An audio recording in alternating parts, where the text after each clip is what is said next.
రాజ్యాంగ పరిరక్షణ పేరుతోటి తిరుపతిలో జరిగినటువంటి రౌండ్ టేబుల్ మీటింగ్లో మేము పాల్గొన్నాం.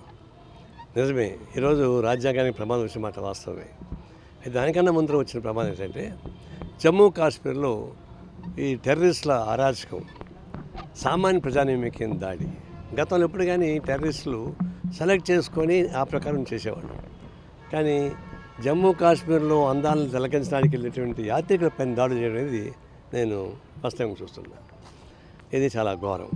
మేము దాన్ని తీవ్రంగా ఖండిస్తున్నాం. ఈ టెర్రరిజం అనేది మానవాళికి శత్రువు. టెర్రరిజం అది ఏ గ్రూపులో ఉన్నా, ఏ రంగంలో ఉన్నా టెర్రరిజమే, అది శత్రువే. దాని అంశానికి కావాల్సినటువంటి ఏర్పాటు చేయాల్సిందే. అందుకే ఈ భారతదేశంలో బీజేపీ ప్రభుత్వాన్ని తీవ్రంగా విమర్శించేటువంటి మాలాంటి వాళ్ళు కానీ, ఇతర పార్టీలు కానీ, బీజేపీ వ్యతిరేక శక్తులు కానీ అందరూ కూడా ఒక్క తాటిపైకి వచ్చి ఈ భారతదేశంలో టెర్రరిజాన్ని అంచడానికి కేంద్ర ప్రభుత్వం ఏ వైఖరి తీసుకున్నా మేము మీతో ఉంటామని చెప్పేసి మొట్టమొదటిసారి ప్రకటించాం.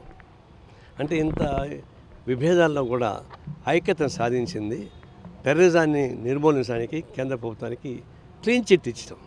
క్లీన్ చిట్ దాన్ని ఉపయోగించుకొని ప్రధానమంత్రి అటు దేశంలోనూ అటు ప్రపంచంలోనూ టెర్రరిజానికి వ్యతిరేకంగా నిలబడే అన్ని శక్తుల్ని కూడగట్టి వాళ్ళని ఐసోలేట్ చేయాల్సిన అవసరం ఉంది.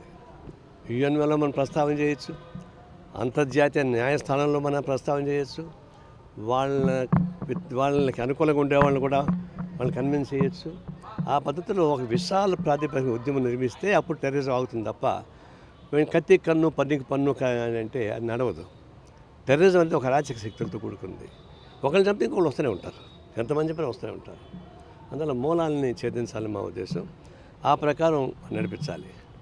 దురదృష్టవశాత్తు ఇంత మద్దతు సంపాదించుకున్నటువంటి ప్రధానమంత్రి మోడీ గారు చాలా ఆనందంగా ఉండాల్సిన వాళ్ళు, సంతోషంగా అందరినీ గౌరవించుకొని ఒక విశ్వాసం కల్పించాల్సిన వాళ్ళు అఖిలపక్ష సమావేశం పెడితే ఆయనే రాలే, ప్రధానమంత్రి రాలే.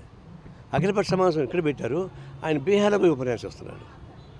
జమ్మూ కాశ్మీర్లో అరాచకం జరిగిపోయింది, ఇంకా శవాలు ఇళ్ళకు కూడా రాలేదు.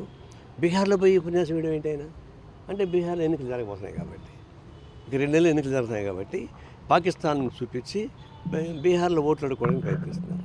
ఇది చాలా ఘోరమైనటువంటి అంశంగా మేము చూస్తున్నాం. అందులో వాళ్ళని ఆపడానికి శక్తి లేదా? నక్సలైట్లను నిర్మూలించడానికి ఒక శపథం పెట్టి 2026 కంతా మొత్తాన్ని తుదిపెట్టిస్తామని చెప్పేసి ప్రకటించారు. నక్సలిజం అనేది ఒక సిద్ధాంతం. ఆ సిద్ధాంతం విభేదించేస్తాం, మేము కూడా విభేదిస్తున్నాం. కానీ ఈ దేశానికి ఉపయోగపడేటువంటి ఆ సామాజిక ఆర్థిక సిద్ధాంతం సంబంధించి ఒక ప్రత్యామ్నాయ స్వరూపం ఉండేది నక్సలైట్ సిద్ధాంతం. దాన్ని విభేదించచ్చు. ఎందుకంటే వాళ్ళ మార్గం వేరు, మా మార్గం వేరు. అయితే ఆ సిద్ధాంతాన్ని నమ్మిన వాళ్ళని తుదిముట్టేసిన మొదలు పెట్టడం సాధ్యం అవుతుందా? ఈ చుట్టునరి కేసు కింద మందులు రావా?